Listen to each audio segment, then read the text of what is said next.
Sí, es mi nombre. Fue compañera nuestra tanto de la carrera, después se fue a Alemania, ¿verdad? A hacer el doctorado. Sí, bueno, la maestría la hice aquí en el IA. En el Instituto de Astronomía, y después a Alemania a hacer el doctorado. Y de ahí ya estuviste trabajando en miles de cosas. No soy tan vieja, no necesito. Que tiene como 200 años. No. Igual que tú. Por supuesto, sí. No, yo entré muy joven. Hizo cosas en astronomía, que es de lo que nos va a hablar. Y ahora tiene un trabajo en cuestión de divulgación en la UNAM mismo, pero en Michoacán, ¿no? En el Instituto de Radioastronomía y Astrofísica. Exacto. Entonces, pues debe ser, espero que sea buena tanto en la divulgación como en la presentación de este tema. Yo estoy muy ansioso por ver qué es lo que va, así que espero que les guste. ¿Ven? Hola, me da mucho gusto a mí también estar de regreso en la FAC y compartir con ustedes lo que hice. O sea, la primera parte les voy a hablar justo de lo que hice en mi tesis de doctorado. Yo hice el doctorado en el Instituto Max Planck de Astronomía, que está en Heidelberg, y trabajé estudiando dispersión de velocidades en nubes moleculares en galaxias cercanas, ¿no? Y después, durante el doctorado, terminando el doctorado, decidí que la investigación no era lo que yo quería hacer, me gustaba más hacer divulgación científica, entonces por eso le puse así a mi charla, ¿no? De la dispersión de velocidades a la dispersión de la astronomía, porque es lo que ahora me dedico a hacer. Y pues también aquí les muestro una imagen de una galaxia real, ¿no? Es una imagen que tomó el Hubble, de una galaxia espiral, y acá... Hola, aquí puse, en Alemania cuando terminé el doctorado di un curso a niños de primaria de astronomía, y pues esta es la galaxia de Ramón, ¿no? Que después de que les dimos una plática a unos niños de 7 años, pues ellos tenían que diseñar sus propias galaxias, entonces solo para mostrar. Y bueno, ¿qué tanto sabe, de los que vinieron a la charla, cuántos de ustedes vinieron porque les gusta la astronomía? ¿No? ¿Más o menos?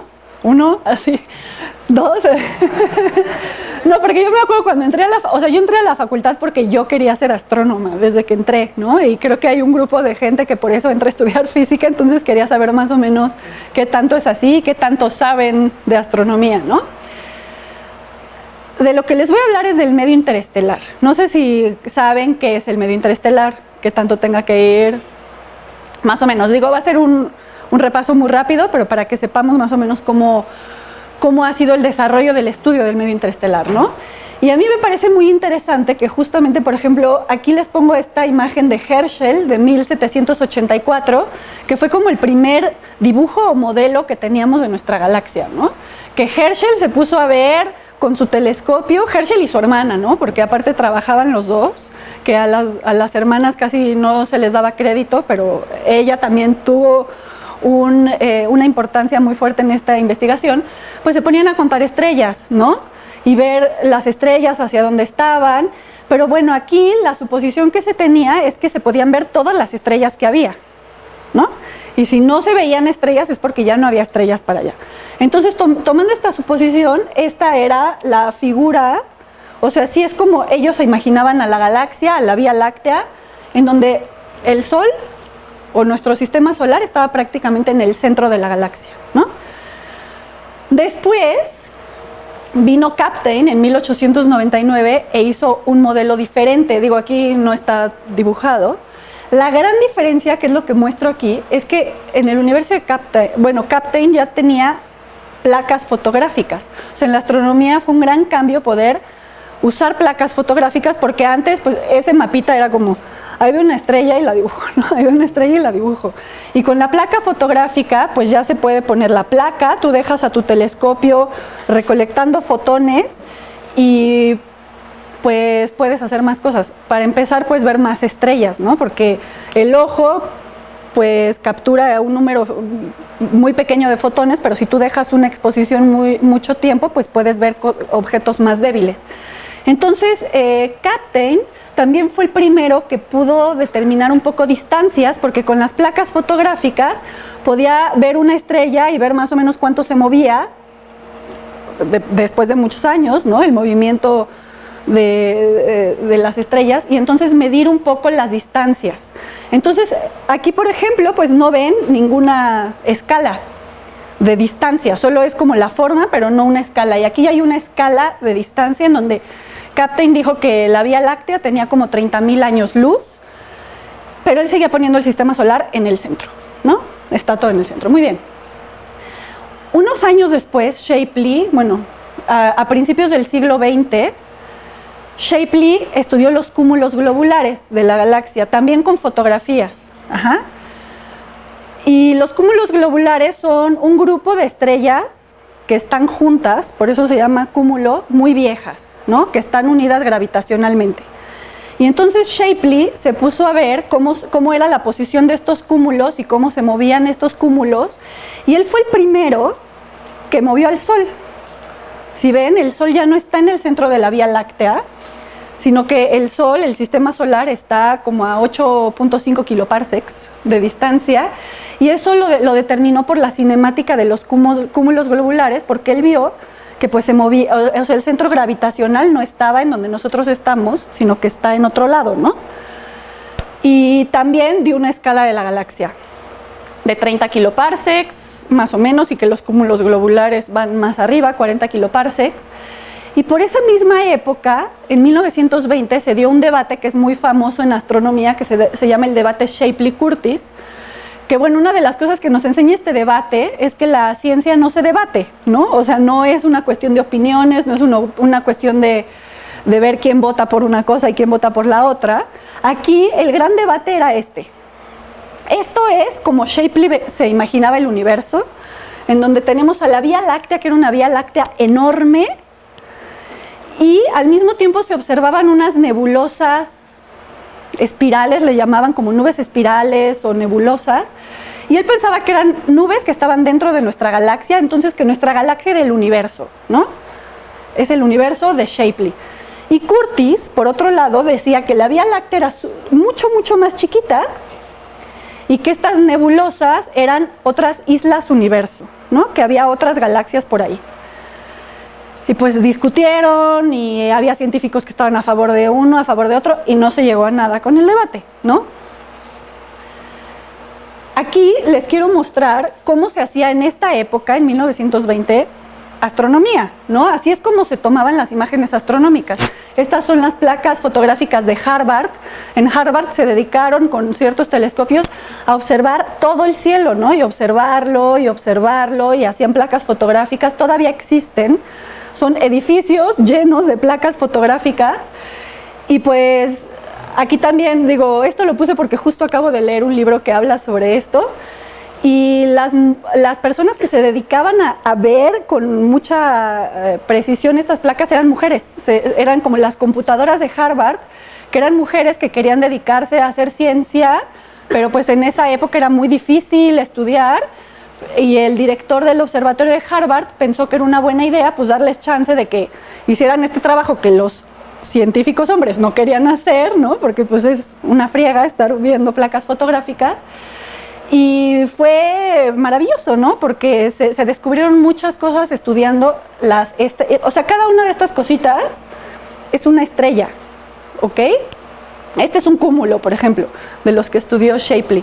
Entonces ven, cada puntito también es una estrella y se ve el cúmulo, y esta es otra imagen, y estos ya son espectros, porque también se empezó a hacer espectroscopía de las estrellas.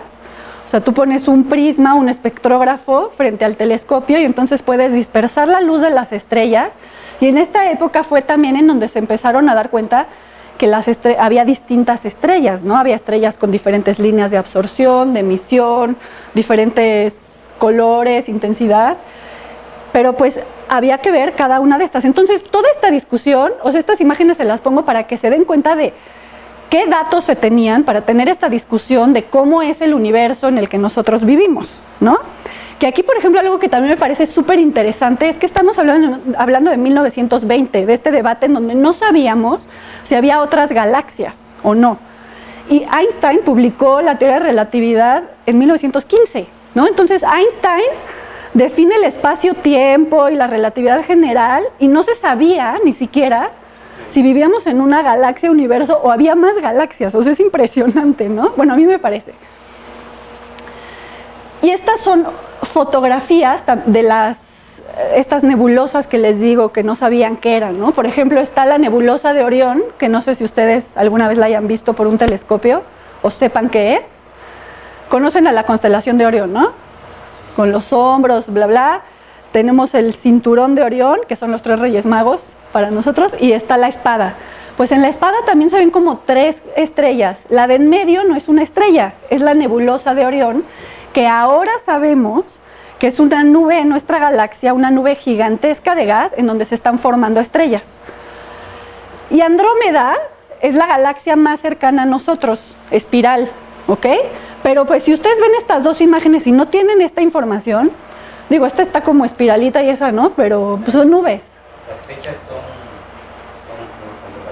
cuando se captó esta imagen. Sí, o sea, esta es una imagen de Orión de 1883 y esta es de 1900. Son muy buenas imágenes, claro, o sea, ya se tenían placas fotográficas, también la evolución o sea, la fotografía fue evolucionando mucho y pues la astronomía se benefició y de hecho también fue un potenciador, ¿no? Porque los astrónomos decían, necesitamos una placa que pueda recibir, o sea, que tenga más escala dinámica, ¿no? Cosas así. Entonces, son muy buenas, pero si tú ves la foto no sabes qué es una nube, ¿no? Bueno, pues por este tiempo se descubrió que la Vía Láctea, o sea, ahí sí ya hubo pruebas contundentes de que la Vía Láctea es una de muchas galaxias. Esto fue en 1924. Y para que, digo, les voy a explicar un poco cómo se dieron cuenta, porque creo que es interesante. Y fue justamente una mujer de estas computadoras de Harvard que descubrió una relación que nos permitió medir distancias, que la relación se llama periodo luminosidad, ¿no? Entonces, ¿de qué va?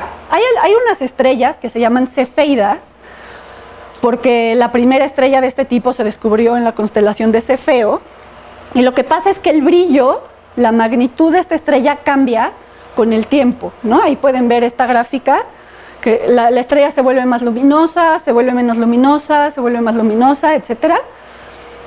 Y esto lo descubrió una de estas computadoras porque veían las placas y ya se sabían de memoria las estrellas y se dan cuenta como, ay, esta estrella se ve más luminosa, ¿no? Y empezaron a medir, se tomaban imágenes de la misma zona del cielo y empezaban a medir la curva de luz. Esto se llama la curva de luz, ¿no? Cómo va variando el brillo. Y lo que se dio cuenta ella es que justamente hay una relación periodo-luminosidad. Aquí nos está diciendo la magnitud absoluta es que tanto brilla una estrella, ¿ok? Y esto es el periodo de variación de brillo, ¿ok? Entonces aquí lo que nos está diciendo es que las estrellas de periodos más largos son las más luminosas, ¿ok? Esa rayita es una gráfica muy fácil. Eso es la base para medir distancias en el universo que se usa todavía hoy en día. ¿Por qué? Porque si tú ya sabes que una estrella, si tú ya sabes un tipo de estrella, por ejemplo, si tienen una cefeida a la cual le pueden medir la distancia de otra forma, por ejemplo, con paralaje, que el paralaje es simplemente geometría. O sea, si nosotros estamos en primavera, por ejemplo, la Tierra está aquí, el Sol está aquí, y si yo tengo una estrella, pues yo veo proyectada la estrella por allá. Si pasan 6 meses y estoy de este lado, la estrella sigue ahí, pero ahora yo la veo proyectada para allá. Entonces, con trigonometría sencillita se puede medir, si se conoce la distancia al Sol, se puede medir la distancia a la estrella, ¿ok? Entonces, si nosotros podemos medir la distancia a una estrella cefeida de otra forma independiente, y después tenemos este periodo de brillo, esta relación de brillo-luminosidad, entonces podemos ver, si esta estrella tiene el mismo periodo que esta estrella, pero se ve más débil, pues es porque está más lejos, ¿no? Entonces así más o menos se pueden medir las distancias, así es como funciona este periodo. Y, perdón, les dije 1924, en 1923, Hubble, no sé si han escuchado hablar de Hubble, al menos del telescopio espacial Hubble, pues Hubble fue un astrónomo que encontró que en Andrómeda había estrellas cefeidas. Entonces midió la distancia a Andrómeda usando esta relación y se dio cuenta que la distancia a Andrómeda, acuérdense de los 2 modelos de galaxia, ¿no? Que teníamos Shapley, que pensaba que era gigante, y Curtis, que pensaba que era pequeñito. Pero la distancia que midió Hubble Andrómeda era mucho mayor, 10 veces mayor, que el tamaño de la Vía Láctea de Shapley. Entonces tenía que estar fuera, ¿no? Entonces esa fue la primera prueba contundente de que pues nuestra galaxia es solo una más de muchas, ¿no? Y fue una revolución en la astronomía. De hecho, ahí fue también, hay una foto, hablando de Einstein y de la teoría, hay una foto de Einstein y Hubble viendo por el telescopio. Pero eso fue más bien porque Hubble después, que se salió un poco el tema, fue el que descubrió la expansión del universo, y cuando Einstein dicen que dijo como, híjole, ¿por qué puse la constante cosmológica, no? Cosas así. Pero bueno, esa es otra historia. Entonces, bueno, todo esto les estoy hablando de cómo se miden distancias en astronomía, cómo hay diferentes estrellas, pero mi plática yo les dije que iba a ser como del medio interestelar. ¿Y qué tiene que ver el medio interestelar en todo esto? Pues lo que pasa es que si ustedes piensan que tienen dos estrellas idénticas y no hay nada en el espacio más que estrellas y nada, entonces si esta estrella está más débil, se ve más débil, tiene que estar más lejos, ¿no? Y mientras más lejos esté, más débil se va a ver. Pero la historia cambia si hay algo en medio que está absorbiendo la luz de la estrella, porque entonces puede que haya, estas dos estrellas son idénticas, puede que estén a la misma distancia, pero una se vea más débil que la otra, si enfrente de una hay una nube que está absorbiendo luz o radiación. Y pues esto era también una discusión muy grande, ¿no? De si existía el medio interestelar o no. Y también por esta época, bueno, un poco después, en 1930, Robert Trumpler hizo un experimento para ver qué onda, ¿no? Y lo que él hizo fue medir distancias también de dos formas distintas.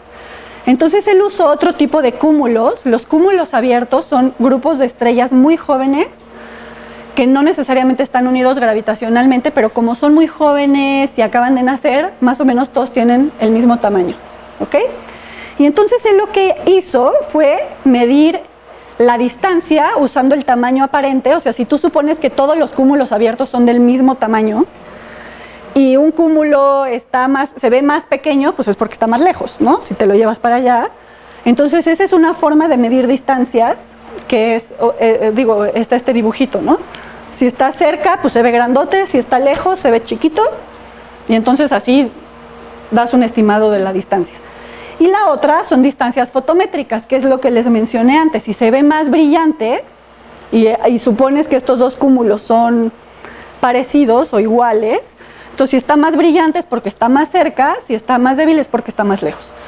Y entonces al comparar esto, hizo esta gráfica en donde en el eje de las X está el tamaño aparente, en el eje de las, al revés, en el eje de las X están las distancias fotométricas, en el eje de las Y está el tamaño aparente, y pues ¿qué ven? Que no, o sea, esta es la igualdad, ¿no? Y aquí estamos viendo que las distancias fotométricas parecen ser más grandes que las distancias aparentes. O sea, que los cúmulos se ven menos brillantes de lo que deberían de estar si están a la distancia que estamos calculando con el tamaño aparente que tienen, ¿ok? Entonces, ¿cómo solucionas esto? Es si hay un medio que está absorbiendo la luz y está haciendo que los cúmulos se vean más débiles. Entonces esa fue la prueba de que existe el medio interestelar. Y entonces a partir de ahí fue ver qué es el medio interestelar, ¿no? Y lo que más hay en el universo pues es gas, y casi todo es hidrógeno, ¿no? Pero se empezaron a detectar moléculas. Por ejemplo, en 1937 se detectaron estas 3 moléculas con espectros en absorción. O sea, si observas una estrella y sacas el espectro, pues uno normalmente esperaría ver el espectro o sea, dependiendo de tu ancho de banda, pero pues las estrellas emiten como cuerpo negro, ¿no? Entonces, en una banda tú esperarías ver como tu pendiente y ya, pero planito.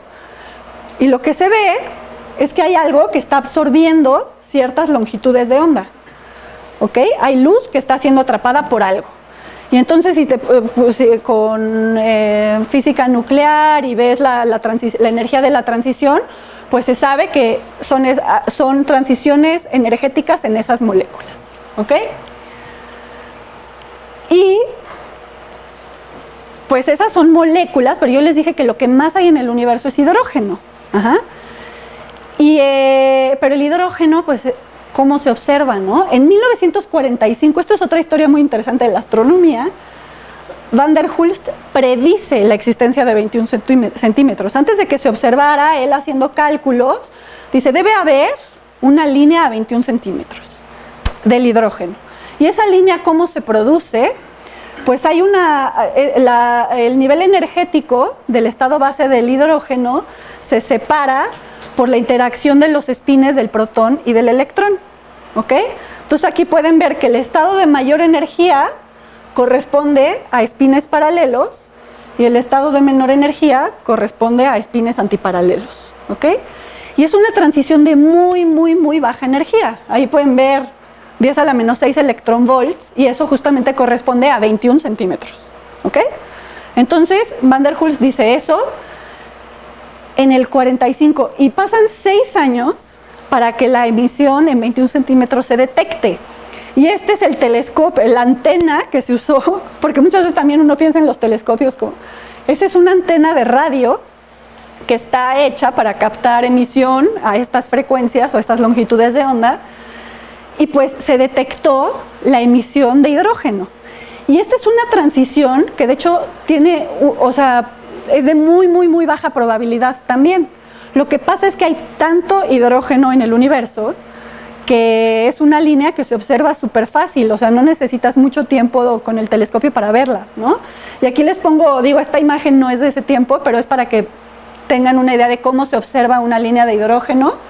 Aquí tenemos la velocidad o la frecuencia, ¿no? La frecuencia a la que estamos observando. Y en radioastronomía, en vez de intensidad, se conoce como temperatura. Bueno, pues ya ven que son equivalentes la temperatura de antena, ¿no? Que es la antena que tenemos ahí. Y pues pueden ver la emisión a 21 centímetros. Y con una antena chiquitita, si van al Instituto de Astronomía aquí y hablan con Salvador Curiel, igual y les deja, tienen una antena chiquita, ¿sí? Y puedes medir la rotación de nuestra galaxia con esa antenita, ¿no? Es muy, muy fácil de observar. Pero bueno, aparte de hidrógeno neutro, tenemos hidrógeno molecular. En las galaxias tenemos nubes de gas, pero pues en las partes más frías de estas nubes el gas se empieza a compactar y de hecho este es el gas que a mí me interesa, o en general es muy interesante estudiar porque de este gas es del que van a nacer nuevas estrellas, ¿ok? Gas molecular. El problema es que el hidrógeno molecular es muy difícil de observarse. ¿Por qué? Porque es una molécula simétrica, entonces no tiene momento dipolar permanente. A las temperaturas a las que esperamos que estén las nubes moleculares, que son como de 10 grados Kelvin, o sea, es súper frío, no emite. Para observar hidrógeno molecular tenemos que irnos hacia el infrarrojo, hacia el visible o hacia el ultravioleta, pero esas son energías, o sea, son temperaturas mucho más altas, ¿ok? Entonces, en estas nubes no podemos observar el hidrógeno molecular. Entonces necesitamos usar otro trazador y lo que se usa es la molécula de monóxido de carbono, porque es la siguiente molécula más frecuente en el universo.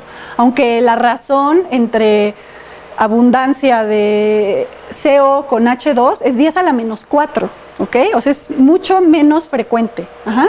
Pero esta molécula, lo bueno es que es asimétrica y entonces cuando rota emite, o sea, emite emisión, ¿no? La rotación está cuantizada y entonces emite emisión de línea, o sea, a frecuencias muy específicas, ¿no? Y aquí justo el nivel más bajo de 1 a 0 de rotación es a 2.6 milímetros. Y pues esa molécula es la que nos ha permitido empezar a observar el gas molecular en las galaxias.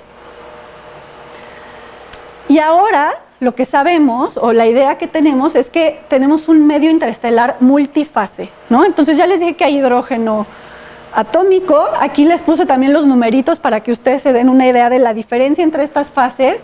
El gas atómico pues está como a 8000 grados, ¿no? La densidad es baja.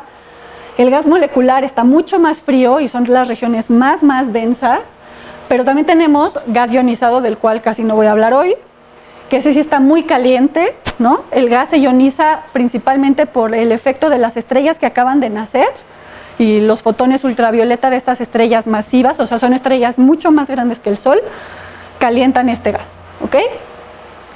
Pero, ¿por qué es tan interesante entonces estudiar el medio interestelar? Porque dirán, bueno, o sea, normalmente en astronomía uno quiere saber de agujeros negros, ¿no? O, no sé, rayos gamma ahora.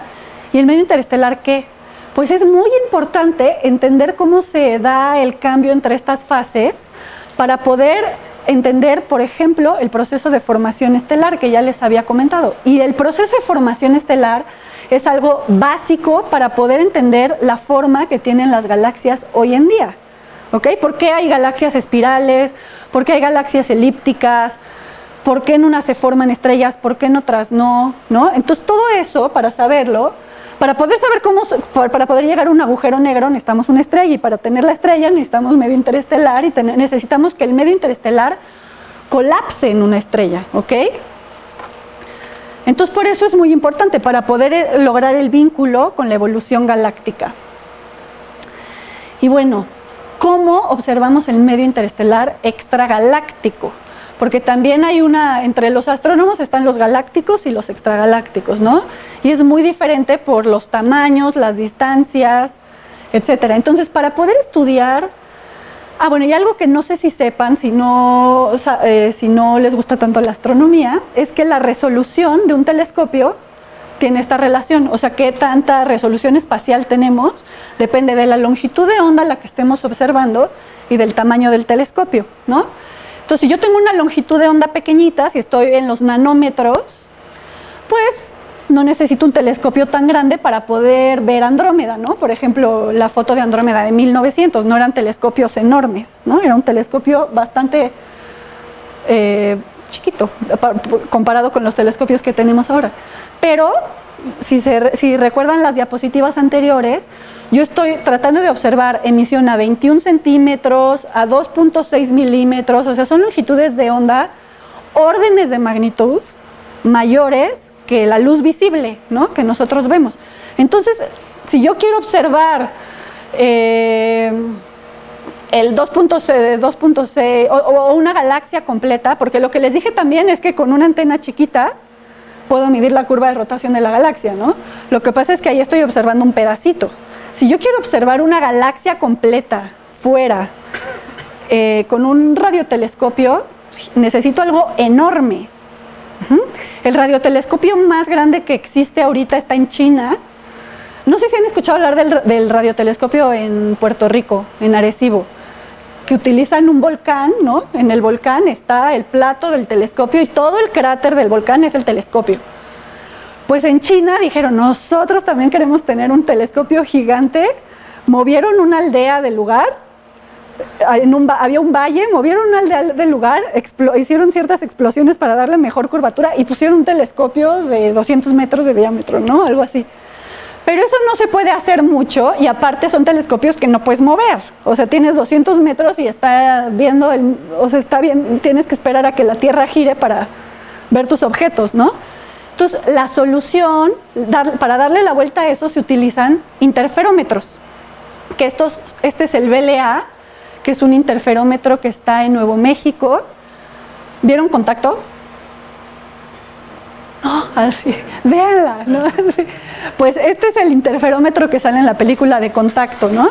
Que bueno, ahí Jodie Foster se pone como a escuchar las ondas de radio, más bien las vemos, pero la idea de un interferómetro es que, pues si necesitas tener un telescopio muy grandote y no puedes, pues lo que haces es decir, ok, hago muchas antenas más pequeñas y las distribuyo en un área muy grande. Entonces, así más o menos puedes recuperar las imágenes. Obviamente no es una imagen tan nítida porque pues no tienes toda la superficie, no toda tu superficie está recolectando fotones, ¿no?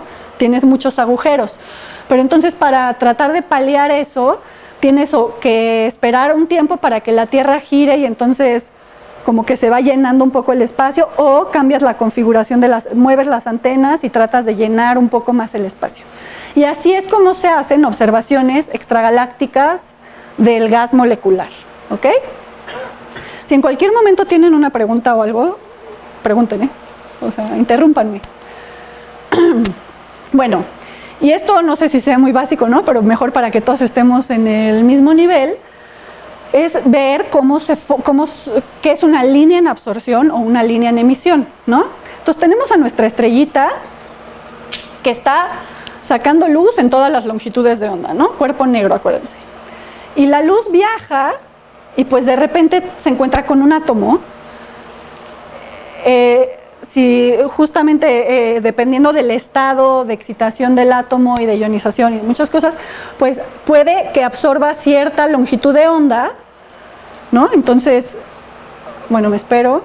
Si absorbe cierta longitud de onda, el electrón salta a otro nivel de energía, pero la luz ya no va en esa longitud de onda, ya no llega, ¿no? Y entonces ahí lo que vemos es una línea en absorción. Nos falta ese pedacito de luz que está siendo absorbido, ¿ok? Pero eso si nosotros estamos parados aquí, viendo, o sea, está el observador, la nube, la estrella. Lo que también puede pasar es que el observador esté aquí. Entonces, ahí lo que nosotros vemos es que tal vez o sea, el átomo salta a otro nivel, pero de repente regresa al nivel en el que estaba, entonces emite radiación otra vez de esa longitud de onda, pero no necesariamente en esta dirección. Lo puede emitir en cualquier dirección, ¿no? Entonces el fotón tal vez va a salir para acá. Entonces si yo estoy observando aquí, lo que voy a ver es un espectro en emisión, ¿no? Porque yo ya no tengo a la estrella atrás, que es más brillante, entonces no veo absorción, veo emisión, ¿ok? Entonces eso es más, digo, es una forma muy fácil de explicar un poco cómo se generan estos espectros y así es como se ve, ¿no? Son las famosas leyes de Kirchhoff, que podemos ver un espectro continuo en donde pues estamos viendo la fuente directamente. Después si tenemos un gas que está a una temperatura más baja, entonces vamos a ver un espectro de absorción, porque si está a una temperatura más baja, entonces los electrones están en niveles más bajos de excitación y entonces absorben, ¿no? Y el espectro de emisión pues es justo si vemos el proceso contrario, ¿no? Que los electrones están en niveles más altos y saltan para niveles más bajos, entonces emiten fotones. Digo, solo para que cuando les digo la línea D, que sepan de qué les estoy hablando. Y estudiar líneas es muy bueno porque podemos medir el ancho de la línea, ¿no? O sea, nosotros no tenemos una línea delgaditita. De entrada, los procesos que pueden ensanchar una línea, por ejemplo, el ensanchamiento natural, se debe simplemente a mecánica cuántica, ¿no? Que no podemos determinar con una precisión infinita la diferencia de energía entre dos niveles, entonces la línea va a estar un poquito ensanchada, pero eso es un ensanchamiento muy, muy, muy pequeñito, ¿no? Y eso se daría solo, o sea, nosotros veríamos el ensanchamiento natural solo si las partículas estuvieran detenidas, ¿no? O sea, yo tengo un átomo y lo único de ensanchamiento que veo es por la diferencia cuántica de los niveles de energía. Pero lo que pasa es que las partículas se mueven, ¿no? El gas siempre está en movimiento. Entonces esto hace que haya un ensanchamiento térmico, ¿ok? Si el átomo se está moviendo hacia mí, entonces la frecuencia de emisión va a ser un poco distinta, va a ser más azul, corrida hacia el azul, que si estuviera detenido. Y al revés, si el átomo se está moviendo para allá, entonces eso hace que se ensanche la línea que yo estoy observando, porque esta línea está formada por muchos fotones, ¿no? O sea, no es un fotón, son muchos fotones. Entonces este es el ensanchamiento térmico. Y de hecho, si medimos el ancho de línea y sabemos, pues podemos medir más o menos, podemos hacer una estimación de la temperatura a la que se encuentra el gas. Pero también hay ensanchamiento turbulento, que a la turbulencia le llamamos a todo lo demás que no sabemos qué es, y le sumas o sea, si ven, es sumarle un término, ¿no? La velocidad de turbulencia que no sabemos qué es. Bueno, pues esto es muy interesante estudiar en cuestión de formación estelar, porque como les dije, tenemos que lograr que el gas se enfríe mucho para que colapse sobre su propio peso y genere estrellas, ¿ok? Pero entonces, si el gas se está moviendo mucho, no va a formar estrellas. Entonces tenemos que entender estas propiedades para ver qué gas sí va a formar estrellas y qué gas no. Y bueno, aquí es otra vez, les muestro justo cómo se mide el ancho de línea, ¿no? Es una gaussiana, es como la línea más fácil y podemos medir o la sigma o el full width half maximum, ¿no? Y justamente si tenemos un gas más frío, pues lo vamos a ver así. Si lo vemos más caliente, se va a ensanchar la línea, etcétera, ¿ok? Entonces ahora sí les voy a explicar qué hice. O sea, todo esto fue la introducción, larguísima, pero para que puedan entender qué hice más o menos en mi doctorado. Primero estudié la diferencia entre la dispersión de velocidades del gas atómico con el gas molecular. Porque como les dije, esperamos que las estrellas se formen de gas molecular que está más frío, ¿no? Entonces queríamos ver cómo se comparaban. Y para esto usé un estudio que se llama The Thing Survey, que se hizo con el VLA, con el telescopio que les enseñé antes, en donde se observó la línea de 21 centímetros como para 36 galaxias cercanas, ¿ok? Y el gas molecular sale del Heracles Survey, que ese se tomó con un telescopio de un solo plato que está en Granada, que es el IRAM de 30 metros. Y bueno, aquí les enseño la imagen de una galaxia. Yo estudié a 12 de las 36 que hay aquí, porque también escogí solo las que estaban más o menos de frente, ¿no? Que no estuvieran muy inclinadas. Pues entonces aquí pueden ver diferencias ya, ¿no? De este es gas atómico, este es gas molecular. Entonces el gas molecular está mucho más centralmente concentrado, más concentrado en el centro que el gas atómico, ¿no? Y el gas atómico aquí no se aprecia tanto, pero llega a extensiones mucho más grandes, ¿ok? Y aquí les voy a mostrar una observación de radio, justo cómo se observa una línea. Le voy a dar clic. O sea, esto es lo que nos da el telescopio, ¿no? Bueno, ya después de procesar las imágenes. Pero aquí están observando una galaxia. Esto es una galaxia, la galaxia que no es la que les acabo de enseñar, es otra. Pero entonces aquí están viendo emisión a diferentes frecuencias. Entonces esto es hacia el azul y esto es hacia el rojo, ¿no?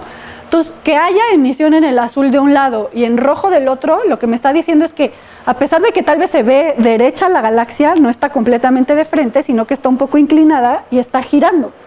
Entonces, como está girando, yo veo azul lo que viene hacia mí y veo rojo lo que es efecto Doppler, ¿no? ¿Es una gráfica o es una... ¿Esto? No, son las imágenes que toma el telescopio.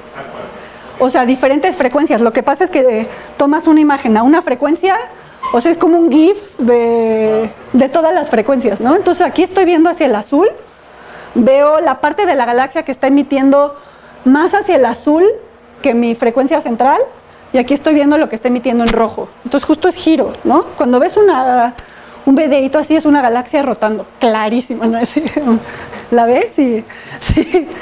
Y bueno, por eso les puse aquí, y se llama, en astronomía se le dice cubo de velocidades, ¿no? Porque pues a final de cuentas no tienes una imagen bidimensional, sino que tienes la tercera dimensión, que es la frecuencia. Entonces aquí está corrido hacia el azul, corrido hacia el rojo, y hoy se cambiaron los colores, pero no importa. Entonces aquí sí, por ejemplo, le voy a poner pausa porque me mareo. Aquí pueden ver más claramente cómo el CO está mucho más centralmente concentrado que el hidrógeno, ¿ok? El hidrógeno neutro. Entonces, ¿pero por qué tienes monóxido de oxígeno en vez de molecular de moléculas de hidrógeno? Ah, no, es que casi todo es hidrógeno, pero hay más elementos, ¿no? O sea, en las estrellas ¿Contaminada la nube? está, por así decirlo, está contaminada, sí. La única forma en la que veríamos solo hidrógeno es si pudiéramos observar el gas que se formó después del Big Bang. Porque en cuanto se forman las primeras estrellas, en las reacciones termonucleares en el centro de la estrella, pues se genera primero de hidrógeno a helio, ¿no? Entonces ya estás generando más helio, pero helio sí había. ¿Estás suponiendo que ahorita están contaminadas? Sí, aquí ya, estas son nubes de hoy y ya todo está contaminado, pero justo la abundancia es mucho, o sea, es 10 a la menos 4 de esta molécula, ¿no? Comparada con el H2. Pero justamente, o sea, aquí no es que no haya CO, sino que como es mucho menos abundante, no lo podemos detectar. O sea, la línea no sube nada, ¿no? O sea, para detectar la línea de CO, sí, de monóxido de carbono, para detectar esa línea necesitamos que haya un número suficiente de moléculas que estén emitiendo para que yo pueda ver la línea, dependiendo del tamaño de mi... O sea, ahí son cosas de... ¿Por qué asocias el CO con la nube molecular de hidrógeno, moléculas de hidrógeno? Podría decir que no, es que es de litio. ¿La nube?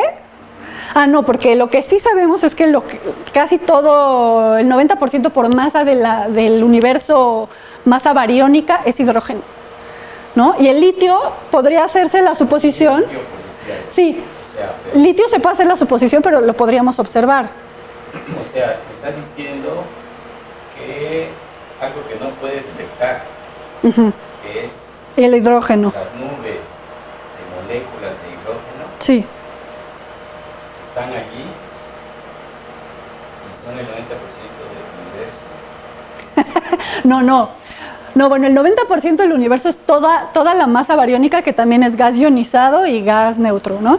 Lo que sí podemos observar, digo, tal vez yendo en esa dirección, lo que sí podemos observar es hidrógeno neutro e hidrógeno ionizado. Entonces, tomando estas dos fases, sabemos que hay un chorro de hidrógeno, ¿no? Muchísimo, muchísimo, muchísimo. Es una inferencia que haces de que debe Exacto. haber hidrógeno. Sí, y el hidrógeno molecular se llega a observar, pero tiene que haber condiciones, o sea, tiene que haber una estrella que justo esté alineada con la nube y que absorba, o sea, sí se ha detectado, pero es muy bajo el índice de detección. Entonces se necesita usar otro trazador y por eso se usa otra molécula que sí emita a esas temperaturas, ¿sí? Y aquí justo no es que no haya CO, sino que no lo podemos detectar. La tecnología que tenemos no nos da para detectar una línea chiquitita, ¿no? En el ruido se pierde la señal. Pero entonces, para poder medir el ancho de línea, lo que hice en el doctorado fue asumir que la velocidad es más o menos, la velocidad de la nube es más o menos igual en H1 y en CO, y entonces yo puedo centrar todos mis, o sea, puedo mover, si mi espectro tiene velocidad de menos 500 kilómetros por segundo, yo lo muevo para que esté en cero, ¿no? O sea, todos los muevo a cero, les quito el movimiento intrínseco de la galaxia y entonces yo tengo todos mis espectros picando, ¿no? Con su máximo en cero, y entonces puedo promediar, puedo sumar espectros. Entonces lo que hice fue, bueno, este es un poco más complicado, pero imagínense que yo tomo un anillo concéntrico de la galaxia, ya todos mis espectros están en cero, y entonces lo sumo, y en las partes externas en donde no puedo ver el CO, porque la señal es muy débil, si yo estoy suponiendo que la velocidad es igual a la del H1, entonces muevo todos mis espectros a cero, no tengo señal en ningún espectro individual, pero si yo los sumo, o sea, si yo los promedio, por así decirlo, y hay señal, voy a ver que sale una línea. Y entonces puedo medir el ancho de línea, ¿ok? Si fuera puro ruido, si es puro ruido, por más que sume va a haber ruido, ¿no? No voy a ver nada. Pero si hay una señal muy, muy débil y sumo 100, entonces ahí sí va a salir la señal. Y es lo que hice. Y no lo hice solo en anillos concéntricos, sino que también yo tengo formas de medir, por ejemplo, tasa de formación estelar. Entonces puedo ver cómo cambia esta línea en zonas en donde tengo tasa de formación estelar muy alta o tasa de formación muy baja, a ver si el ancho de línea cambia, ¿no? O sea, yo ya ahí puedo sumar espectros como quiera. Ajá. Y esto es lo que resulta. Aquí les estoy mostrando uno de estos espectros promediados, por así decirlo. En el H1 no es necesario hacerlo porque la señal, como les dije, es muy fuerte de esta línea. Entonces no necesitas promediar, pero bueno, para usar el mismo procedimiento en las dos líneas. Esta es la línea que resulta de H1. Bueno, los datos son las crucecitas y el ajuste de gaussiano es la línea continua y este es de CO, ¿ok? Y aquí lo que ven, pues es que es muy similar. La dispersión de velocidades, el ancho de línea del gas molecular y del gas atómico es prácticamente idéntico. Cuando yo les dije que el gas molecular tiene que estar mucho más frío. Entonces, si midiéramos anchos de línea térmicos, yo esperaría que las líneas moleculares fueran mucho más delgaditas que las líneas de gas atómico, por temperatura. Pero entonces lo que me está diciendo esto es que hay muchos procesos turbulentos dentro de las nubes de gas molecular que me están ensanchando la línea, ¿ok? Y esto lo hice para las 12 galaxias, o sea, este es un histograma en donde ya están todos los puntos de las 12 galaxias, y pues pueden ver que si yo divido la dispersión de velocidades que estoy midiendo para el gas atómico con la dispersión de velocidades que estoy midiendo para el gas molecular, pues está centrado en uno, ¿no? O sea, son prácticamente iguales. Cuando estoy tomando cientos de líneas de visión de 12 galaxias diferentes. Entonces esto es algo que no esperábamos, es un resultado que no esperábamos, y pues la conclusión a la que llegamos es típico, ¿no? Así como, ¿cuál es tu conclusión? Pues la conclusión es que existe una componente de dispersión de velocidades alta, ¿no? Es lo que dice tu resultado, pero entonces quisimos ver más allá. Y aquí les dije que estaba, que el hidrógeno, bueno, las observaciones de CO era un solo plato, mientras que las observaciones de H1 era un interferómetro, ¿ok? Entonces, aquí les pongo esta imagen para explicarles un poco más cómo funciona un interferómetro, ¿ok? Esto, por ejemplo, son las antenas del VLA, que son las antenas estas individuales que todas observan un mismo objeto al mismo tiempo, y después, como tenemos la información de amplitud y fase, podemos juntar la información y ver qué resulta. Pero entonces, si ustedes toman dos antenas que están muy cerca una de la otra, lo que ve esas antenas, lo que ven en el cielo es como un patrón de líneas anchas, ¿no? O sea, dos antenas que están cerca una de otra, es como si tuviéramos un telescopio pequeño, por así decirlo, es sensible a estructuras grandotas.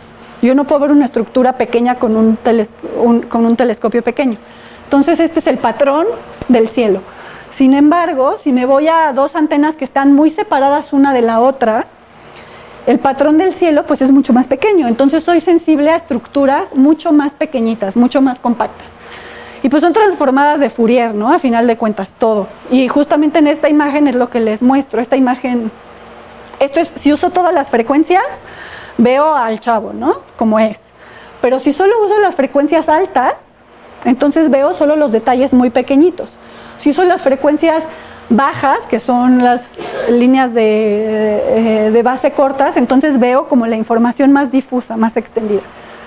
Entonces, así es como funciona un interferómetro.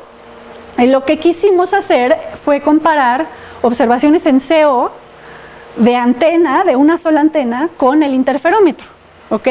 Porque si nosotros suponemos que tenemos nubes moleculares que son muy compactas, pues tal vez el interferómetro va a ver una cosa y la antena va a ver otra, ¿ok? Y entonces para eso estudié solo dos galaxias, porque aquí es otra cosa muy importante que entiendan por qué no es tan fácil hacer estos estudios, es que tenemos galaxias gigantes que para poder observar con un interferómetro te puede ayudar mucho a observar estas longitudes de onda, pero su espacio de visión es muy pequeño. Entonces, si tú tienes una galaxia enorme, tienes que hacer observación aquí, aquí, aquí, aquí, aquí, aquí, o sea, cada puntito, ¿no? Y conseguir tiempo de telescopio, de un interferómetro, para hacer un mapeo de una galaxia, no es fácil que te den ese tiempo. Son miles de dólares por hora de observación, ¿no? O sea, no sé cuánto cuesta, pero es mucho. Y entonces me fui a datos de archivo y solo conseguí estas dos galaxias. Entonces, esto es un interferómetro y estos dos son platos solitos, pero a dos frecuencias diferentes de la molécula, ¿no? De rotación. Y a lo que llegamos fue a estos resultados, en donde estas partes con las líneas inclinadas no las tomen en cuenta, porque ahí entran fenómenos como de proyección, en donde no podemos confiar mucho en las mediciones de ancho de línea, porque se están tomando diferentes radios, o sea, por la inclinación de la galaxia y la proyección de lo que ve el telescopio, se están tomando diferentes radios. Entonces, digo, eso es más complicado, son detalles que ahorita no importan.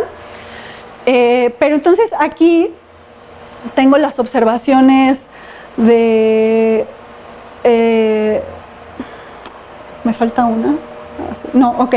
Están los interferómetros y el single dish. el plato único. Y aquí lo que importa que vean es que si se comparan, single dish es el plato único y este es el interferómetro, ¿no? Entonces yo si divido la dispersión de velocidades que estoy midiendo con este plato único comparado con el interferómetro, son como 50% más altas, ¿ok? Y entonces aquí lo que pasa es que al parecer hay gas molecular que está observando el plato único, que se está moviendo más rápido, que tiene anchos de línea mayores, que el gas molecular que está observando el interferómetro. Esto ya es habiendo pasado todo a la misma resolución, etcétera. Entonces, esto lo que nos dice es que puede ser que este gas molecular esté presente en dos fases, que no necesariamente todo el gas molecular que nosotros siempre pensamos que está relacionado con el proceso de formación estelar porque está frío y está compacto, es así, sino que hay gas molecular que está más difuso, ¿ok? Y esto se ve reforzado por estas mediciones, porque esto es qué tanto flujo está recuperando tu interferómetro, ¿ok? Entonces aquí, para esta galaxia, por ejemplo, el interferómetro, o sea, si ya integras toda la emisión que está recibiendo, estamos viendo que el interferómetro solo recupera 50% de la emisión que está observando el single dish. Entonces, el interferómetro, acuérdense que observa estructuras compactas. Entonces, solamente 50% del gas forma parte de estas estructuras compactas en donde creemos que se están formando estrellas.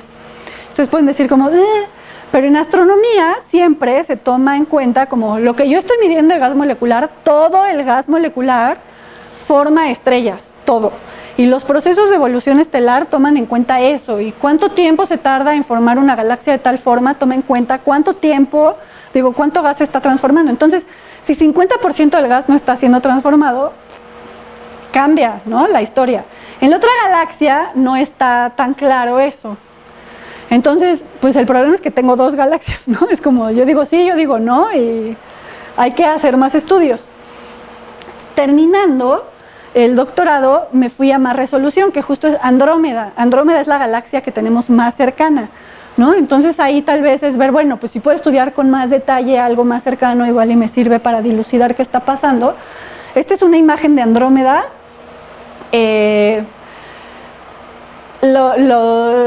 color naranjita es 250 micras, o sea, es infrarrojo, Herschel, el telescopio Herschel, y los contornos son estos contornos negros son lo que observa este plato solito en radio, ¿no?, en SEO. Entonces pueden ver cómo el infrarrojo y el SEO más o menos están en el mismo lugar en Andrómeda, y pues se ve, es una imagen muy bonita porque se ven los brazos espirales de la galaxia, ¿no? Y bueno, justo Andreas Schruba, que fue mi cosupervisor, obtuvo datos de Andrómeda en SEO con este interferómetro que se llama CARMA, y pues hicimos más o menos el mismo ejercicio, ver cómo se comparan la dispersión de velocidades en single dish y en interferómetro. Aquí tienen justo la división de single dish con interferómetro, y pues ven que otra vez da más o menos como 1.5, ¿no? O sea, yéndonos a más alta resolución, porque aquí estamos ahora sí resolviendo como la nube molecular individual, ¿no? Antes era como regiones más grandes, entonces eran promedios, y aquí sí estamos viendo la nube molecular individual, y pues llegamos a este mismo resultado, ¿no? Entonces la interpretación de esto vuelve a ser que hay como un disco más gordito de gas molecular, o sea, hay una fase más difusa que no está involucrada en el proceso de formación estelar. Pero entonces, para corroborarlo, pues otra vez fui a los datos de tasas de formación estelar, que para medir cuántas estrellas se están formando utilizamos diferentes trazadores, ¿no? El ultravioleta son los fotones súper energéticos que sacan estrellas más masivas que el Sol. Y las estrellas más masivas que el Sol, lo que pasa es que tienen vidas muy, muy cortitas, porque como están tan grandes, tienen que quemar su material muy rápido. Entonces, si vemos tantos rayos ultravioleta es porque la estrella es muy masiva y entonces es muy joven. Entonces se acaba de formar, ¿no? MIPS, 24 micras, es infrarrojo y eso es el polvo. El polvo emite radiación ultravioleta y lo remite en infrarrojo, entonces hay que usar, por ejemplo, la suma de estas dos para medir cuántas estrellas se están formando, porque muchos fotones ultravioletas se van a perder en el polvo, ¿okay? Entonces, como para compensar. Y H-alfa también es una línea de recombinación, esto también es infrarrojo, y H-alfa es una línea de recombinación del hidrógeno que también nos dice, en esta región hay estrellas muy masivas, muy nuevas, ¿okay? Entonces, usando estos trazadores, comparé también cómo cambia la dispersión de velocidades como función de la tasa de formación estelar, y pues como pueden ver, no importa qué trazador utilice, el resultado es más o menos lo que no importa, ¿no? O sea, no hay cambio. Entonces esto nos dice que el proceso de formación, ¿y por qué es esto importante? Porque yo les dije que como está tan ancha la línea de SEO, hay muchos procesos turbulentos ahí. Y en astronomía una forma que pensamos de inyectar energía en este gas es con las explosiones de supernova, ¿no? Y las explosiones de supernova se deben otra vez a estrellas muy grandotas, muy masivas, que viven poco. Entonces, si hay mucha formación estelar, va a haber muchas supernovas y estas supernovas van a inyectar mucha energía en el gas, y entonces yo espero que la línea sea más ancha porque tengo explosiones de supernova, ¿no? Y si no tengo tanta formación estelar, pues no va a haber tanta energía inyectada al medio por las explosiones, entonces esperaría que la línea fuera más delgada. Pero aquí vemos que como que no pinta en la ecuación, ¿no? Entonces, al parecer, el proceso de formación estelar en sí o la muerte de las estrellas masivas no es lo que está inyectando de energía turbulenta a este gas. Entonces sigue siendo una pregunta abierta, ¿no? ¿De dónde está saliendo esa energía? Tiene que salir de algún lado, solo que no sabemos qué proceso es el que la está generando. Y ya para terminar, ahora sí, comparé los datos interferométricos. Esto es un espectro de datos interferométricos y esto es de antena, ¿no? Y entonces lo que hice fue ajustar una gaussiana y después ajustar dos gaussianas como y ver qué resultados hay, ¿no? Obviamente todos pueden decir, bueno, pero si ajustas dos gaussianas, el ajuste siempre es mejor, ¿no? Si ajustas más cosas, pero estadísticamente no es necesariamente cierto, y eso es lo que pasa con los datos interferométricos, ¿no? Esta es la segunda gaussiana, o sea, no me da nada, ¿no? No me da mayor información. Entonces, si yo observo las nubes de gas molecular con un interferómetro, puedo ajustar una gaussiana, medir el ancho de línea y me da más o menos esta velocidad, ¿no? Pero si yo me voy a los datos de antena y ajusto una gaussiana o dos gaussianas, pues sí me da sí, el ajuste es significativamente mejor, ¿no? Ajustando las dos gaussianas. Y lo que es muy interesante es que el ajuste de la gaussiana narrow, o sea, la angosta, es prácticamente igual que los datos interferométricos. Entonces, esto sustenta que existan dos fases de gas, uno que está más comprimido, más frío, y que haya una cosa más difusa por afuera.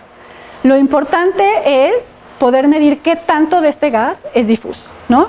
Como vieron ahí, no tenemos muchas galaxias, entonces lo que se tiene que hacer es observar más, porque si resulta que es como en una de ellas el 50%, pues hay que revisar todos los procesos de formación estelar y de evolución galáctica, ¿no?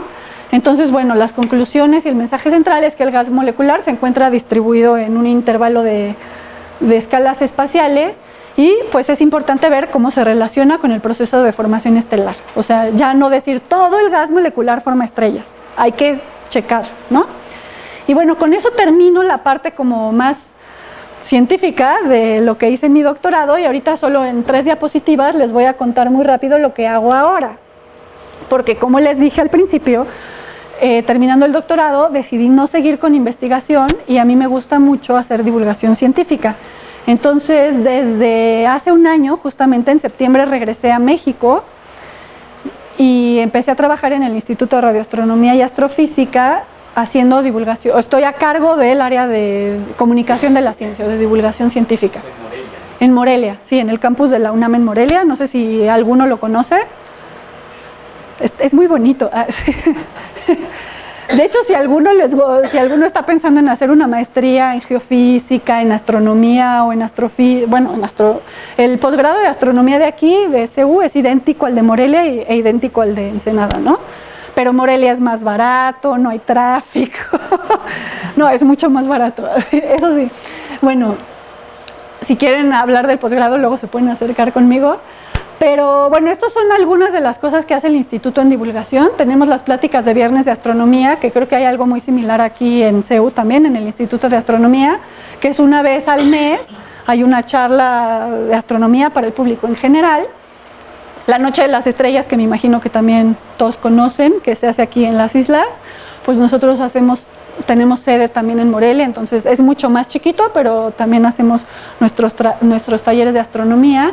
Ahorita, en septiembre, tenemos el ciclo de la ciencia en el séptimo arte, que es un ciclo muy interesante porque participan diferentes entidades del campus. Algo que es muy padre también del campus de Morelia es que como es más chiquito, entonces trabajamos más juntos, nos queremos más, ¿no?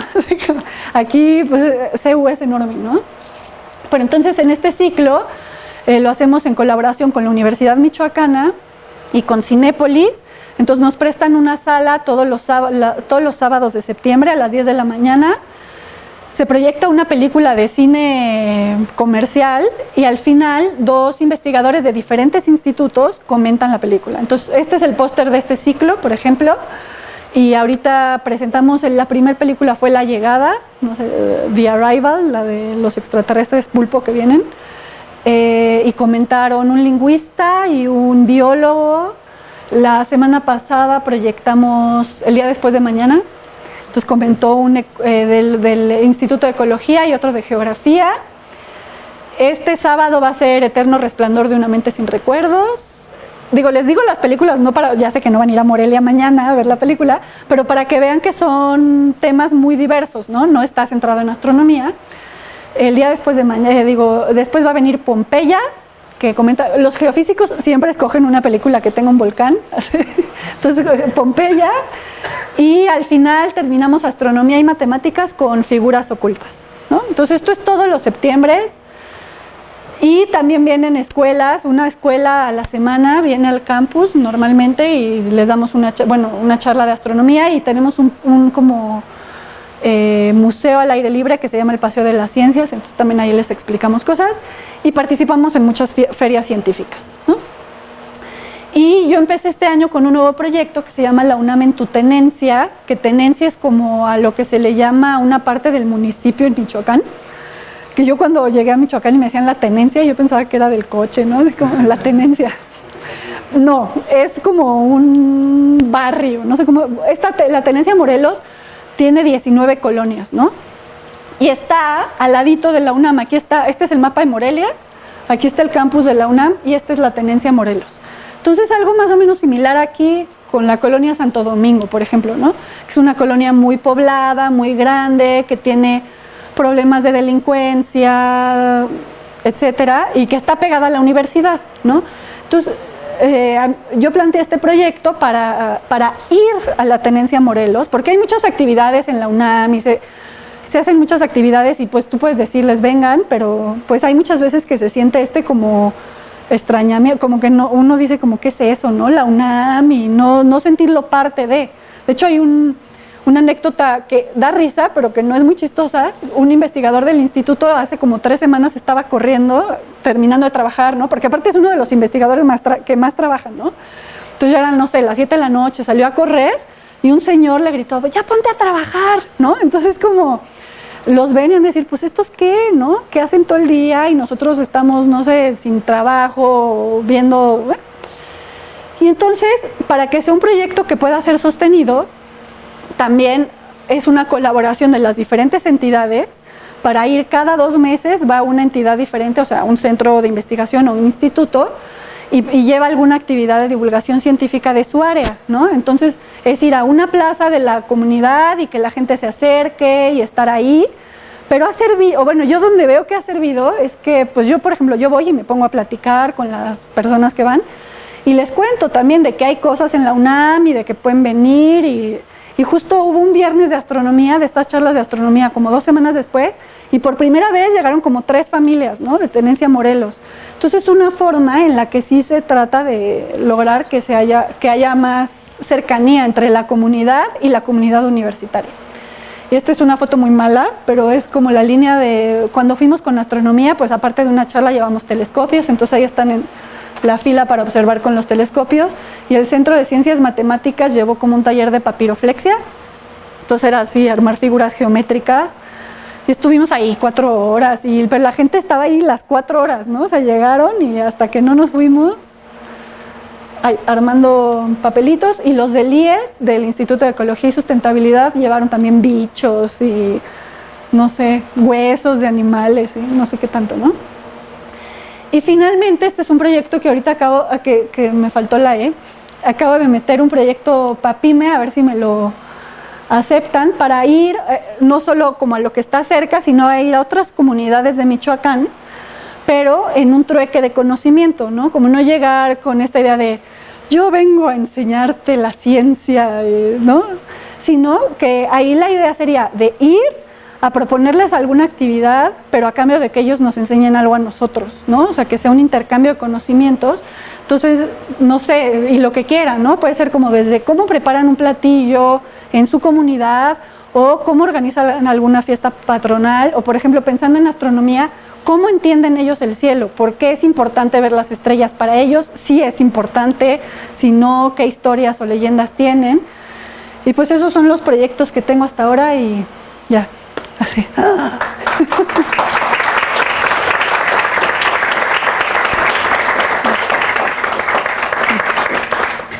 No sé si tengan preguntas de alguna de las dos cosas. Tengo miles de preguntas. Ah, sí. Ya mejor que los chavos que vienen primero. Como quieran. Si quieren. Un primer comentario que Ajá. quisiera hacer es que yo fui muchos años divulgador. Muchos. Me dieron el premio Universidad Nacional, por eso, bla, bla. Y creo que vas a ser una excelente divulgadora de acuerdo con mi anciana experiencia. Porque para ser un buen divulgador hay que emocionarse. Hay que sentir que uno le quiere decir a los demás por qué estamos hechos de polvo de estrellas. ¿Por qué tenemos esa explicación? Y pues te emocionas. Sí, eso no me falta. Creo sí. que eso es padre. Creo que una cosa que pasa, que es muy triste, es que en la universidad tenemos las 3 funciones. Tenemos que hacer investigación, tenemos que hacer docencia, tenemos que hacer divulgación. La divulgación está brutalmente descuidada. Yo siempre me he imaginado, espero no robarte mucho tiempo, que llega alguien a un ejido con los campesinos o a un barrio con los obreros y le dice: de este dinero que te quitan de los impuestos, ¿qué porcentaje debes dar para el Instituto de Física? ¿Y qué hacen ahí? No, pues están viendo el doblete del no sé qué. Hoy no entiendo, pero ¿dónde me entero de eso? Ah, pues en el journal no sé qué, que está en inglés. Sí. O sea, hay una separación tan brutal entre lo que nosotros sentimos que es importante y lo que las necesidades de la gente de a pie, que si los pusieran a votar, si nos dan algo de presupuesto, no nos darían nada. Y la única manera de resolver esto es hacer eso. Con divulgación. Ahora, los divulgadores casi siempre nos quedamos en que vengan a la universidad y vean por los telescopios y vean los huesos de no sé qué animal. Entonces, eso que acabas de decir que están haciendo está fantástico. Irse a la colonia Santo Domingo a intentar explicar qué hacemos si sirve para algo y arriesgarse a que te roben el celular o la laptop, pues está fantástico. Esa es una idea muy bonita. Gracias. La verdad me emocionó mucho verlo. Gracias. ¿No? Que digan los demás. Yo tengo varias preguntas de lo de astronomía, pero bueno. Sí, si quieren, si alguien tiene alguna pregunta. Si no, no importa. Así, no voy a llorar. Cuando un gas se comprime mucho, ¿en qué forma? Cuando un gas se comprime mucho, bueno, en el caso de astronomía, Lo que pasa es que tenemos este gas molecular, o sea, son moléculas que se empiezan a enfriar, se empiezan a compactar y pues la masa, pues tenemos atracción gravitacional, ¿no? Entonces cada vez se empieza a juntar más masa y el gas se empieza a calentar mucho en el centro, ¿no? Aumenta la presión, aumenta la temperatura y lo que pasa es que llega un punto en que las condiciones son suficientes para que se prendan las reacciones nucleares. Entonces lo que pasa es que ya la presión y la temperatura son tan altas que se da el proceso de fusión nuclear, se unen 4 átomos de hidrógeno para formar un átomo de helio y eso libera energía. Eso es a lo que llamamos eso es una estrella, ¿no? Eso es el Sol. Está quemando toneladas de átomos de hidrógeno por segundo en helio y entonces eso lo que hace es que empuja hacia afuera, se genera energía, ¿no? se genera presión de radiación y entonces el colapso del gas por su gravedad se detiene y queda estable y es lo que llamamos estrella. Eso pasa en astronomía, o sea, ¿qué le pasa a un gas cuando se comprime? Pues depende de las condiciones, ¿no? Y de qué gas sea, la temperatura, no sé qué le pase a otro gas. Tal vez un físico sepa más que yo al respecto. Nosotros como estudiantes, ¿cómo podemos contribuir a estos esfuerzos de divulgación? Porque pienso en docencia, pues somos los que reciben la docencia. En investigación tienes que hacer una tesis para titularte, pero para divulgación, ¿qué nos recomendaría? ¿Qué amplias de acción nos recomienda para contribuir a este esfuerzo?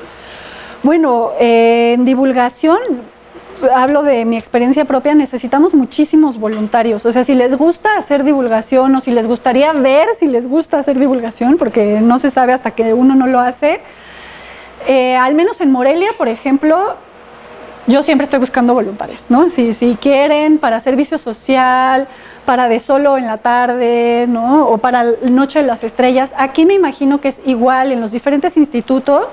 O sea, no tengo aquí los datos de quién, pero si se acercan a la persona que está encargada de divulgación en los diferentes institutos, seguramente les van a dar formas de colaborar, ¿no? Y en lo que les gusta, o sea, en mi opinión, se pueden hacer miles de cosas. Y si quieren hacer servicios sociales o algo en Morelia, que es más barato, ¿no? Hablen conmigo. Sí, casi en todos lados, aquí en la facultad también hay talleres, que son grupos de chavos estudiantes que se juntan alrededor de algún tema o de hacer divulgación en general. Aquí yo sé de varios, sé que en Morelia hay varios talleres. En los congresos de física se reúnen los talleres de todo el país y ya muestran lo que están haciendo.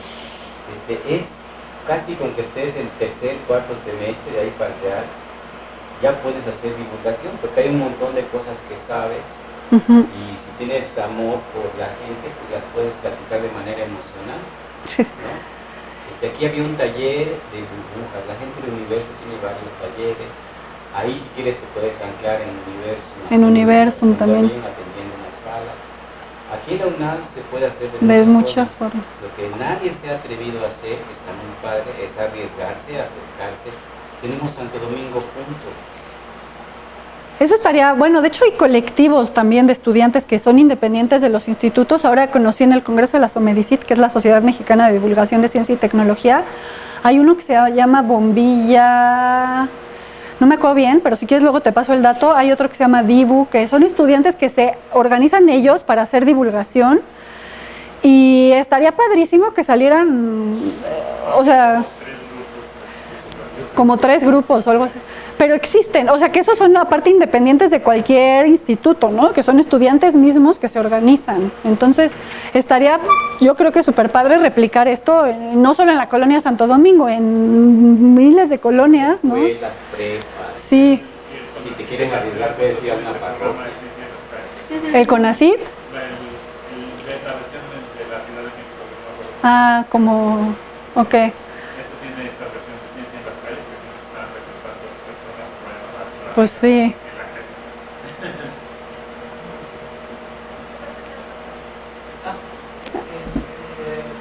Tengo dos, una con mis comentarios y dos voy a calificar.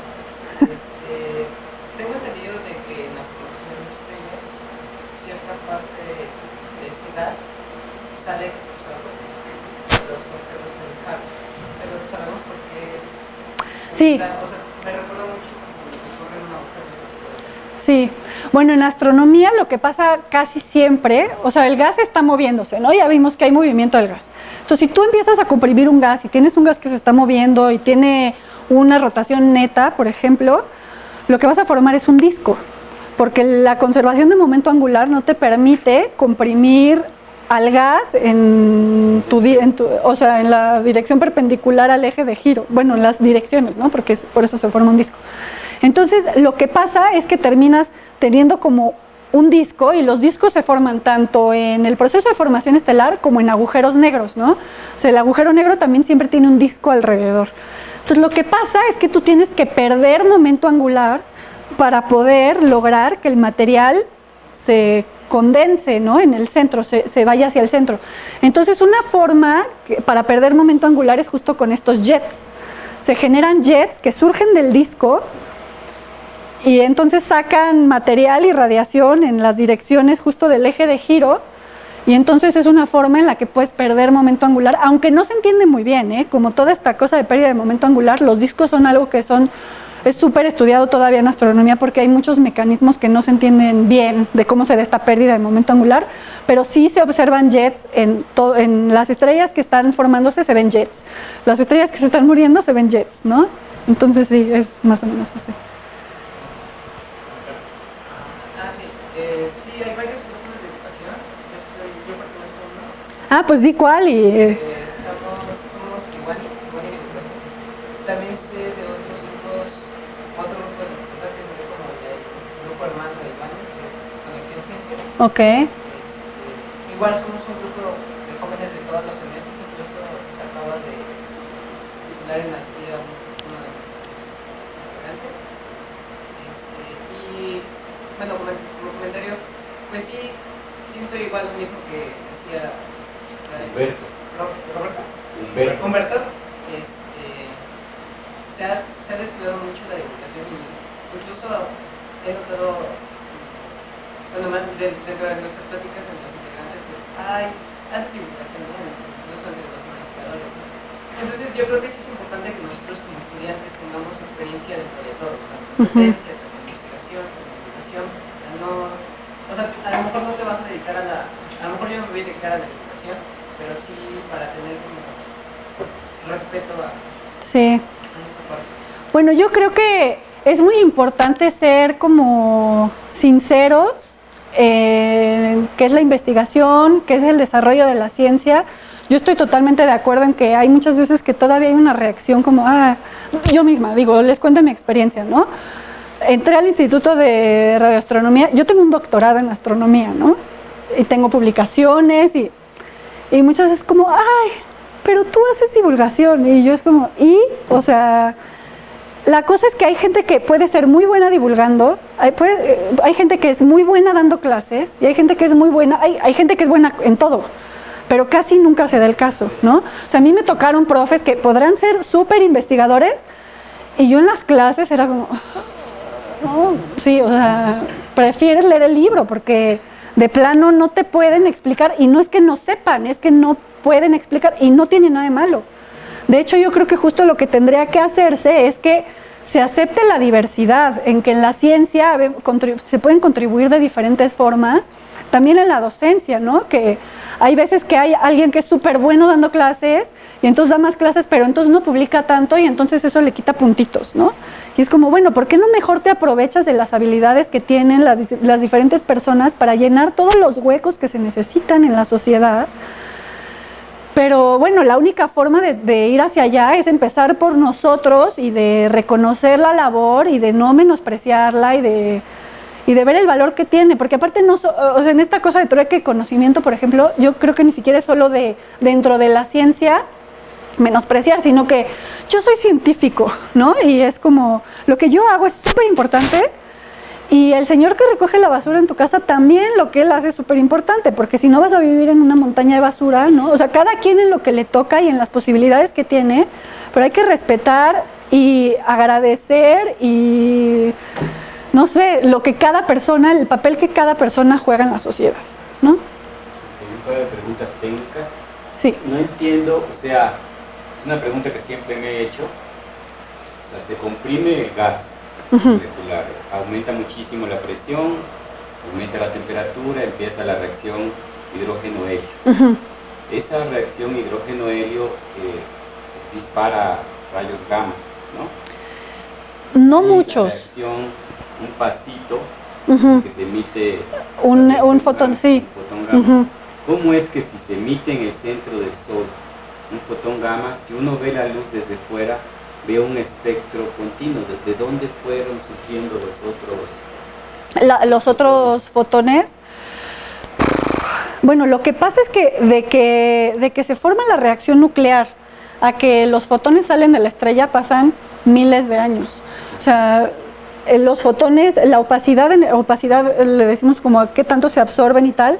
O sea, los fotones son reprocesados N veces adentro de la estrella antes de que salgan. O sea, no hay un proceso en que digas, se absorbió, no, porque no hay átomos, ¿verdad? Sí hay átomos, es puro hidrógeno casi, tenemos, depende de Son qué, puros núcleos. o sea, está ionizado. Sí, pero pues están, o sea, también se da el proceso de absorción del ¿Cómo le fotón hago y... para hacer una reacción en que digo, aquí está mi gamma, se Ajá. absorbió de tal forma y salió con tal otra frecuencia? La verdad, o sea, el proceso específico de... nunca me he metido a ver como un fotón, pero lo que pasa es que pasan muchas cosas en las diferentes capas de la atmósfera que van reprocesando la radiación, ¿no? No vemos el fotón que se formó en la radiación termonuclear Lo de... que no sé es entonces cuál es la secuencia. La secuencia. Ok, ¿qué es el polvo?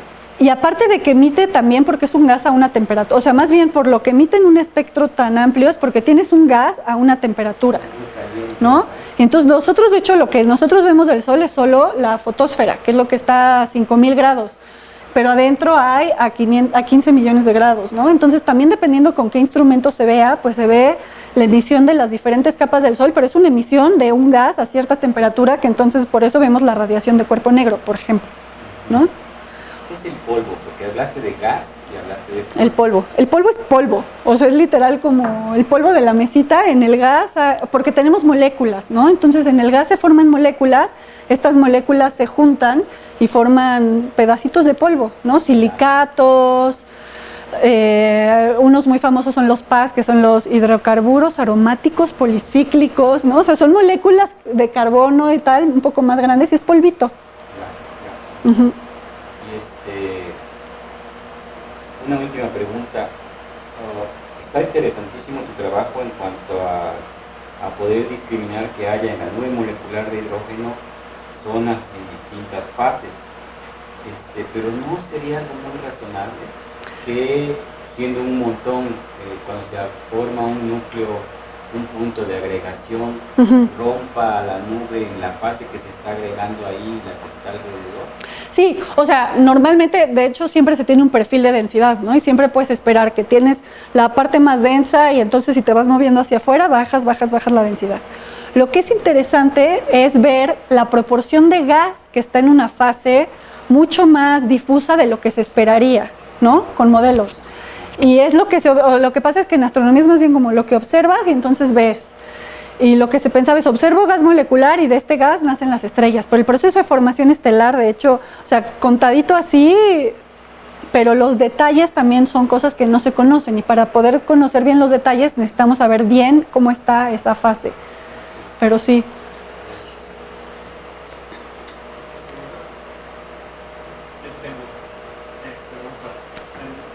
La primera es como curiosidad. ¿Cómo saben que es cálculo teórico o es medido el que haya 10 a la menos 4 veces la CO que... Sí, exacto. Pues se miden las abundancias de los elementos y es lo que resulta. Sí, porque para hacer un cálculo teórico sería muy difícil porque cuando se formó el universo, después del Big Bang, solo había hidrógeno, helio y trazas de litio y de berilio y ya. Entonces todos los demás elementos, por eso es lo de polvos de estrellas, o sea, nosotros estamos formados de chomps, ¿no? Así como todos los demás elementos se han formado dentro de las estrellas. Entonces para tú poder calcular la abundancia tendrías que saber cuántas generaciones de estrella hubo, entonces es observacional. Y la otra pregunta es, dices que hay dos fases, cuando dices que hay dos fases, ¿te refieres realmente a dos fases termodinámicas o solo que están una parte aplastado y el otro no? O sea, hay modelos hechos para 2 fases de hidrógeno neutro. Del gas molecular no he visto modelos, pero en principio sí deberían de ser como... O sea, 2 fases me refiero a 2 regiones. 2 regiones, pero con diferentes características físicas, ¿no? Diferente densidad, diferente temperatura, diferente presión, ¿no? Como, sí. Pero no como que se forman algo así como líquido gas. No, las 2 son 2 fases gaseosas. Sí, es 2 fases gaseosas. Solamente es como que se aplastan en un lugar y luego no. Sí puede haber una transición, o sea, en el hidrógeno neutro hay 2 fases también de hidrógeno que no me metí, gaseosas. Y hay un área de inestabilidad y se divide en 2 fases, ¿no? Pero gaseosas, sí. Bueno, pues. Entonces, no se debe hacer lo que Ok, sí, como hacer la especulación así, sí. Pues también si en cualquier momento tienen más preguntas, les puedo dar mi contacto y me pueden escribir. yo creo que vamos a tener que invitar a los hombres de la divulgación. Otra vez. Más dudas abiertas. Muy bien, sí, el próximo semestre. Sí. No, pues, agradecemos otra vez. Gracias.